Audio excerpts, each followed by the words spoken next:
모닝체크로 이어가겠습니다. 예,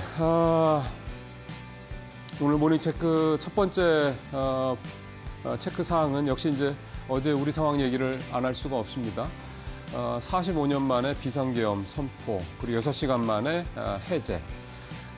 사실 이 6시간이라는 게 우리 특히 주식시장에 가져왔던 그 결과는 화면에서 보시는 것처럼 코스피 29조 원, 코스닥 6조 원 해서 무려 어제 하루 동안에만 35조 원이 넘는 우리 자산이 이제 공중으로 증발을 했다라는 겁니다. 굉장히 큰 고통스러운 그런 부분들입니다.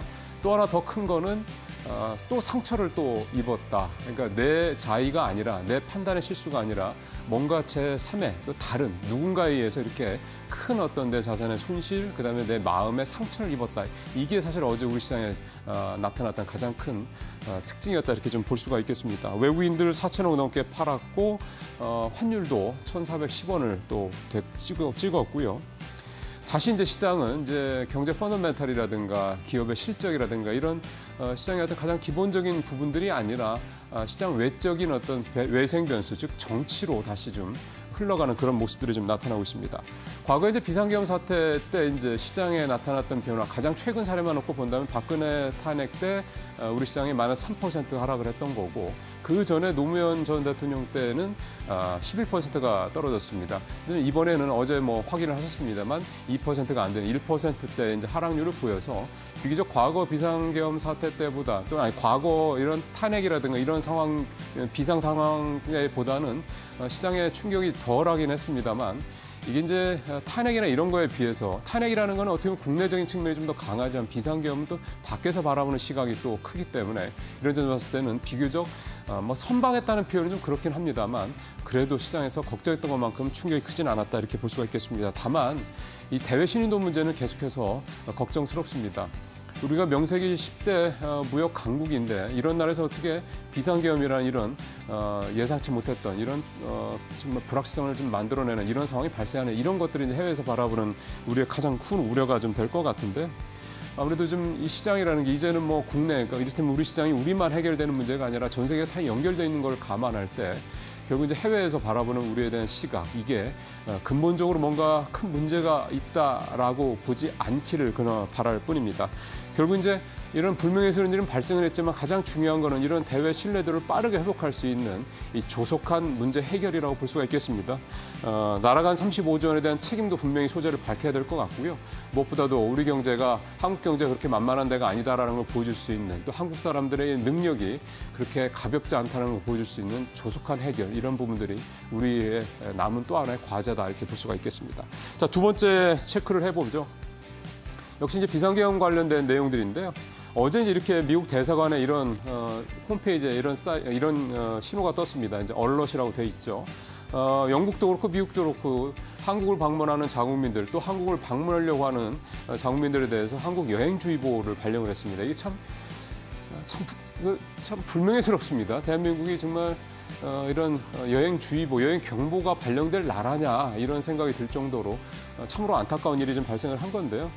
시장에서도 어제 이런 여행주의보 발령이 되다 보니 당연히 관련주들이 직격탄을 맞았습니다. 항공주, 여행주들이 3% 하락률을 보였는데 대표적인 어제 대한항공 같은 경우 마이너스 3.5%를 기록을 했습니다. 아시는 것처럼 대한항공은 지금 이제 아시아나항공 인수 문제 4년 만에 해결을 하면서 뭔가 이제 크게 한번 좀 비상을 해볼 만한 그런 여러 가지 좋은 상황이 왔는데 이렇게 또 직격탄을 맞은 셈이 좀 됐고요. 그다음에 이제 대왕고래주라고 보통 얘기를 하죠. 앞서 밸류 프로그램도 얘기했습니다만 이렇게 소위 말하는 정부 정책 수혜 관련주들이 또 어제 큰 폭으로 하락을 했습니다. 어제 한국가스공사 마이너스 8%, 한전기술도 16% 전후로 이렇게 이 대왕거래주들이 급락하는 모습을 보였고 금융주들도 어제 4, 5% 이렇게 크게 떨어지는 모습들을 보였습니다.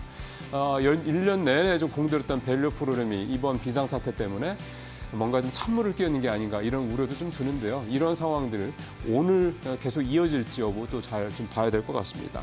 자, 세 번째는 항상 명과 암이 시장에 있습니다. 앞서 이런 밸류 프로그램과 관련된 정책 수혜주들이 좀 암 쪽, 좀 어두운 쪽에 그러니까 부정적인 어떤 피해를 좀 봤다 그러면 수혜를 보는 종목들도 있었습니다. 이게 좀 테마주긴 한데요. 이재명, 한동훈 테마주가 어제 대부분 상한가를 기록하는 등 아주 크게 오르는 그런 모습들을 좀 보였습니다. 이게 좀 시장도 어제 이제 6개 야당에서 모여서 이제 탄핵 소추와 관련된 이제 본격적인 작업에 철수했고, 빠르면 이번 주 안에 이 윤석열 대통령에 대한 탄핵 이 소추안이 국회에 이제 상정이 될 것으로 보입니다. 통과 여부와 별개로 또 이런 상황이 좀 벌어지고 있다 보니까 아직도 2년 반 가까이 남은 대선이 지금 빠르게 앞당겨지는 상황이 됐고, 그러다 보니까 때 아닌 대선 어떤 정국이 되고 있다, 이런 얘기가 나오고 있고요. 그게 이렇게 이런 테마주들로, 대선 주자들 테마주들로 그대로 좀 나타나고 있는 그런 모습이고요. 어제 저는 좀 눈에 띄게 봤던 게 카카오입니다. 사실 카카오는 왜 카카오가 어제 8%나 올라야 되지 싶을 정도였는데, 최근 물론 반등하는 모습을 보이고 있었습니다만 어제 이렇게 급등을 했었는데, 이와 관련돼서 시장에서 나오는 해석은 카카오가 윤석열 정부 들어서 가장 큰 어떻게 보면 주가가 하락했던 그런 기업이다. 이게 좀 사실 어폐가 좀 있긴 합니다. 왜냐하면 카카오가 이렇게까지 주가가 떨어진 이유, 여러분들도 잘 아시는 것처럼 여러 가지 이유가 있지 않습니까? 그럼에도 불구하고 카카오가 윤석열 정부에서 주가가 많이 떨어졌으니 그게 마치 뭐 정책의 탓인 듯한 뭐 그런 인상도 좀 비춰지긴 하는데, 어쨌든 카카오가 최근에 반등을 한 상황에서 어제는 이 비상계엄 사태의 최대 수혜주가 되지 않을까 싶은 얘기가 생각이 들 정도로 8% 넘게 급등하는 그런 모습들이 좀 나타났습니다. 네, 이제 뭐 모닝 체크 좀 마치고요. 오늘 우리 시장 상당히 그래서 중요합니다. 어제 이런 상황들 오늘 적어도 그보다는 좀 나은 상황으로 나타나 준다 그러면 시장 이런 여러 가지 우려들은 좀 빠르게 안정을 되찾을 수 있지 않을까, 그런 기대감을 가져보겠습니다. 모닝 체크 마치겠습니다.